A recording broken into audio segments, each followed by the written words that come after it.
तो मेरा उसूल ये है कि जब भी कुछ शुरू होता है पहले मैं जाता हूँ, वहाँ के बच्चों से बात करता हूँ, फिर मैं हर साल 2-3-4 बार आके बच्चों से मिलता रहता हूँ। हर क्लास में जाके बच्चों से फीडबैक लेता रहता हूँ, कोई दिक्कत हो तो सॉल्व करता हूँ। और मैं बहुत खुल के कहता हूँ कि अगर आप दृष्टि में आ रहे हैं तो अंतिम रूप से जिम्मेदारी मेरी है, और आप जो जो उम्मीदें करके आएंगे वो उम्मीदें सवा होके ही पूरी होंगी, पौना होके पूरी नहीं होंगी। ये विश्वास दिलाना और उस पर खरा उतरना, ये मेरी जिम्मेदारी है। मेरी भूमिका आजकल दृष्टि में क्या है, आजकल मैं बहुत पढ़ा नहीं पाता हूँ, क्योंकि हजारों चीजें ऐसी होती हैं जो प्रबंधन के स्तर पर देखनी होती हैं, विशेष रूप से टीचर्स को लेकर।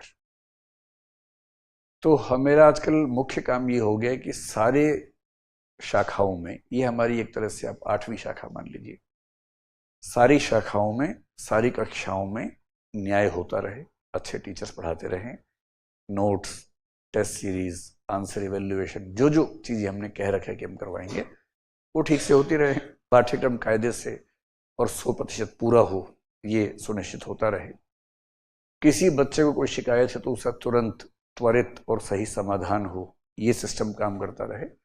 और मैं खुद साल में कम से कम 2, हो सके तो 3 या 4 बार जाके बच्चों से पूछता रहूं। आजकल मेरी भूमिका ज्यादा ये है।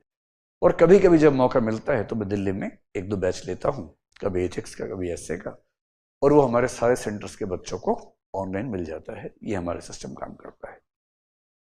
तो इससे पहले कि मैं आपके डाउट्स पर आऊं, आपसे पूछूं, मैं पहले अपनी ओर से 2-3 बातें स्पष्ट कर देना चाहता हूं ताकि कोई दुविधा आपको न रहे। एक तो मैं आपसे एक बार भी ये नहीं कहने वाला कि आपको आईएएस बनना ही चाहिए। मेरा बड़ा स्पष्ट मत है कि मेरी ये भूमिका नहीं है कि मैं आपको उकसाऊं आईएएस बनने के लिए। ये जिंदगी आपकी है, फैसले आपके हैं, तय आपको करना है कि आप क्या बने क्या ना बने। हमारे देश में जनसंख्या ज्यादा है, अवसर कम है, तो कंपटीशन ज्यादा है, सीधी सी बात है ना। कंपटीशन ना तो मेरी वजह से ज्यादा है, ना मैं कम कर सकता हूं, कंपटीशन तो है ही। नौकरियां एआई आने के बाद क्या होगा भविष्य हमें नहीं पता। प्राइवेट सेक्टर में तो नौकरियां लग रहा है कि काफी कम होंगी, हम देख भी रहे हैं अपने आसपास।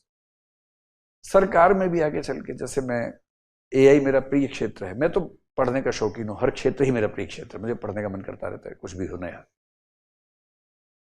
तो ये दिख रहा है कि भविष्य में कुछ अजीब होने वाला है जो आज तक नहीं हुआ है। क्या होगा किसी को नहीं पता, मुझे भी नहीं पता, हम सब अनुमान कर सकते हैं। जैसे एक एग्जांपल मैं आपको देकर समझाऊंगी।